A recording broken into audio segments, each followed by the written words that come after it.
இன்றைக்கி சரோஜா சமையலில் துவரம்பருப்பு சாதம் எப்படி பண்ணுறது அப்படிங்கிறத பற்றி பார்ப்போம். 250 கிராம் புழுங்கரிசி எடுத்து வச்சுருக்கேன். 250 கிராம் துவரம்பருப்பு எடுத்து வச்சுருக்கேன். இப்போது நம்ம முதல்ல துவரம்பருப்பை நல்லா தண்ணியில் அலசி அவிய போடணும். இப்போ பருப்பை நல்லா அலசி 2 செம்பு தண்ணி ஊற்றி அவிய போட்டுடுறேன். அது கூட சீரகம் 1 டேபிள் ஸ்பூன், காயப்பொடி 1 ஸ்பூன், மஞ்சப்பொடி சிறிதளவு, வெள்ளைப்பூடு ஒரு 5 வெள்ளைப்பூடு அரிசி அவிய போட்டிருக்கிறேன். பருப்பு நல்லா அவியணும். இப்போ பருப்பு நம்ம மூடி வச்சிடணும். பருப்பு நல்லா அவியணும்.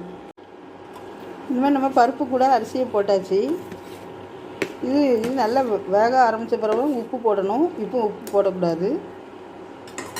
இனிமேல் இதை நம்ம மூடி வச்சிடணும்.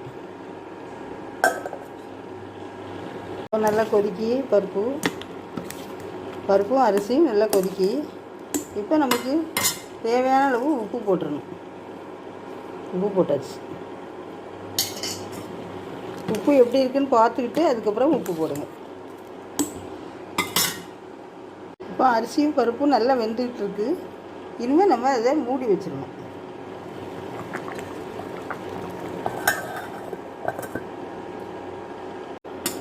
பாருங்கள், நல்லா வெந்துட்டு நல்லா சோறு நல்லா தண்ணிலாம் வற்றிட்டு நான் அந்த 2 செம்பு தண்ணிக்கு அப்புறம் ஒரு அரை டம்ளர் தண்ணி ஊற்றிருக்கிறேன். இதில் ஊற்றி தான் வேக வச்சுருக்கிறேன். இப்போ நல்லா வெந்த உடனே இதை இறக்கிட்டு நல்லெண்ணெய் விட்டு வத்தல், கடுகு, உளுந்தம்பருப்பு, கருவேப்பிலை போட்டு தாளிச்சிடணும். அவ்வளோதான். பாருங்கள், நல்லெண்ணெய் ஊற்றியாச்சு. நல்லெண்ணெய் நல்லா காஞ்சிட்டு இனிமேல் நம்ம கடுகு, உளுந்தம்பருப்பு போடணும். நல்லெண்ணெய் நல்லா காஞ்ச உடனே கடுகு, உளுந்தம்பருப்பு போட்டாச்சு. கடுகு, உளுந்தம்பருப்பு நல்லா காஞ்ச உடனே வத்தலையும் கருவேப்பிலையும் போட்டு தாளிச்சிடணும். அவ்வளோதான். வத்தலை கருவேப்பிலையுடைய நிறம் நல்லா மாறின உடனே நம்ம இனிமேல் அதை தாளித்து நம்ம பருப்பு சாதத்தில் ஊற்றிடலாம்.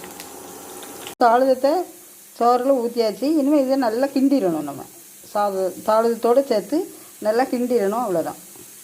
தாளிதத்தை உள்ளே ஊற்றி நல்லா கிண்டியாச்சு.